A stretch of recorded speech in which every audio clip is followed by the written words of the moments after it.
My friend won't accept that I don't want to be romantically involved with him, and now I don't know what to do after he made a complete fool of himself trying to convince me otherwise. Posted by you/throw a waffle away. I've had a very tough year with nearly every type of relationship in my life, romantic/intimate, familial, friendship, professional. You name it, it's blown up in my face. I've been to therapy, it wasn't great, but I'm trying my best to learn from it and not give in to avoidance and self-isolation. So that's the background. I, 24F, volunteer at an animal shelter several times a week, and there's a regular group that goes at the same time, all of whom are older than me. The closest one to my age is 28M. It seemed natural for us to see if we were a good match romantically, but ultimately, I'm not feeling anything toward him, and with everything else this year, I'm fine with focusing on myself and being single. We agreed to be friends back in July, and I thought that settled it. In mixed company outside of volunteering, obviously, we've had a few drinks and some deep talks, as in absolute trauma dumping, and usually, I'm opposed to this, but I thought being frank would help us be genuine friends and forget about the small amount of time we considered dating. Well, it turns out that over the past couple of months of having occasional conversations like this, it's only served to make his feelings stronger. More than once, he said, "We need to talk," and in those talks, he said things like how he appreciates our close friendship, etc., relating to trauma dumping and trust and whatever. Well, last week, during one of our little parties, I was joking about having a crush on someone at work. I wouldn't say it's a real crush, we've never spoken, and I'm certainly not trying to initiate anything, and 28M burst out that he's attracted to me and that I should stop talking about things like that. I went beet red and changed the subject. It really pisses me off that he thinks I should censor myself because of feelings he has, which I've done nothing to encourage. The next day, of course, I get a text that says, "We need to talk." I purposely skipped the shelter, but he insists on coming over to my parents' house because it's important. My parents were not home. So fine, he comes over, we chat a bit, and then I ask, "How bad is it?" He launches into some of his romantic history and how it's so rare to have feelings this strong and that I light up his day, blah blah blah. Excuse me for being callous, but I've heard this all before. He wants sex. That's what every single relationship and friendship I've had with men boils down to. 28M starts crying because I won't just force myself to be with him. I offer him a tissue, and he sniffs and asks for a band-aid instead because he fell earlier and scraped his knee. Oh my god, it probably sounds like I'm shaming him for being unmanly, but honestly, I don't care about gender. If anyone came to my house crying because they've known me for 3 months and started begging me to get over myself and F them, and then asked for a band-aid for the smallest scratch I've ever seen, I'd think they were pathetic. My reaction to this situation is universal, I assure you. I was nicer in person than I'm being here, but I don't believe for a minute that I can continue our friendship as it was. Knowing he's this desperate to get me in bed and literally willing to grovel for it, I can't find an ounce of respect for him anymore, and having been around desperate men before, I don't trust him or feel safe. He's latched onto one of my favorite hobbies, crochet, weird, right, and is trying to make plans incorporating that, but crochet is my favorite way to clear my mind alone. It's pretty obvious that despite everything I've said to him, he's betting on patience and ingratiating himself to me by asking me to teach him and make things together. He's playing the long game to get his willy wet. I don't want to have to stop volunteering here to get away from him, and what I learned in therapy encourages me to get past this to maintain the friendship. Am I insane for being this skeptical of his true intentions? Is there anything else I can do to reduce his attraction, or is my pre-therapy instinct right to GTFO ASAP? Relevant comments.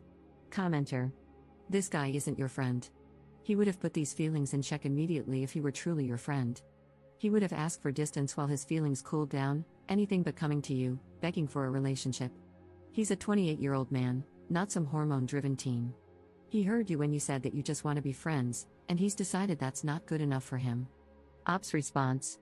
That's the issue I have with the crying here.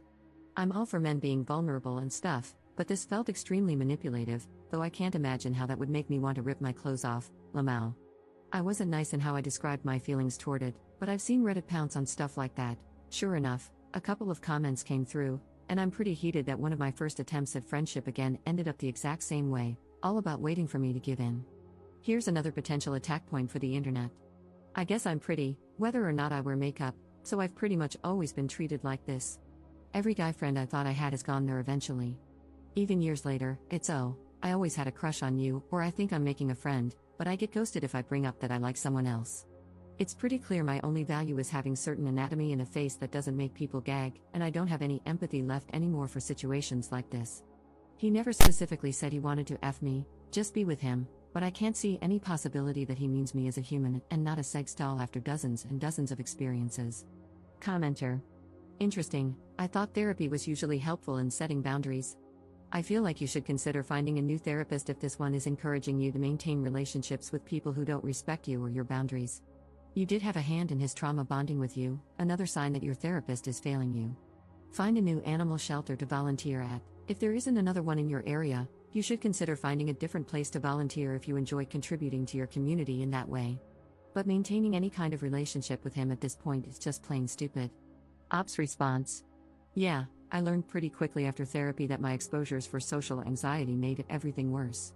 I'm avoidant as hell and have literally run away from situations I dislike, and this really expensive, famous program, I'm not kidding, people come from around the world, encouraged me to say yes to everything, and it made my mental health a lot worse. Update 4 days later. Unfortunately, there's more. Before I made my original post, I already had plans with a mixed group, including 28M. Before I dive in, I just want to thank everyone who shared their experiences with ill-informed therapy, social anxiety, boundaries, and struggles similar to mine. I wish I were in a place where I could trust my gut without outside input, but at least there are kind, encouraging people out there. Unfortunately, the other people canceled, not on purpose, things just fell apart on their end, and I ended up being alone with 28M. It was okay. Later in the day, some of the others did show up, and we were messing around with those TikTok tarot readings, just being silly. Well, when it was my turn, the video that came up, of course, was all about love and romance, and I was like, no way, this makes me want to gag. 28M immediately burst into tears in front of everyone, saying, I wish you had said that the other night, that I make you want to gag. To be fair, there were some shots of booze involved before this, but still. I generally had a good day and wanted to keep the vibe, so I basically had to talk him down, also in front of everyone. Then, once everyone left, he pulled me aside, shocker, huh, and I had to reiterate again that the stupid TikTok thing is literally just TikTok. My reaction was not about him, and I had to defend my entire position in life again. Then he asked if he could prove himself by helping me study for university so he wouldn't make a scene anymore. I said I wasn't sure, but obviously, I'm not going to do that. It's hard enough to focus on school without a weepy baby having tantrums next to me, probably checking me out when I'm not looking. So, it's sad and it sucks because I have to change my whole routine now. I managed to find some other volunteer shifts that work with my schedule, but it's down to just 1 day a week. I told the coordinator why and asked if my new schedule could be kept private, if possible. They agreed to take me off the email list and just keep track of when I'm coming in. I feel bad complicating her job and ditching the other volunteers, but at least I still get to see the animals I've grown attached to. I alluded to this being a pattern in my life in my previous post and comments, but truly, this guy takes the cake. He really believes that every single thing I say revolves around him, like he takes up space in my head. Well, he does, but in a negative way. This week, things seriously escalated on his end, and I'm already tired of it. Surprise, 28M. I've actually lived an entire life without you, and I will continue to do so. Sorry you're so insecure that your life can be totally encompassed by someone else this easily. It's sad, but I doubt he will change. The tactic of cry, then guilt someone into giving me more of what I want is super easy to pull off. He sees every activity I do alone, joyfully, as an opportunity to commandeer that time and make it about him. I was nervous at first that he'd see this. I'm pretty sure he uses Reddit as well, but honestly, I don't care anymore. If he does, maybe seeing my side, because clearly, he cannot listen, might shock him into acting like a normal adult. Top 2 comments. Commenter. This guy is a pathetic creep. Hey, if you stumble across this poor lady's Reddit, please know that countless people, many of them women, think you're a super pathetic creep. You did not deserve to have this guy ruin something you enjoyed, either. I hope he gets abducted by aliens and returned to his creepy home planet. Commenter. Nothing is going to shock him into acting appropriately. He needs therapy, he needs to be brutally honest about his behavior with his therapist, and most importantly, he needs to be willing to do the work to change his behavior for good, which he won't do. All you can do is change your behavior to keep yourself away from creepy, manipulative dudes. Crying like that is manipulative, whether he means it to be or not. Stop hanging out with him one-on-one, and I would stop hanging out with the group if he's there. Can't you hang out with the other friends without him?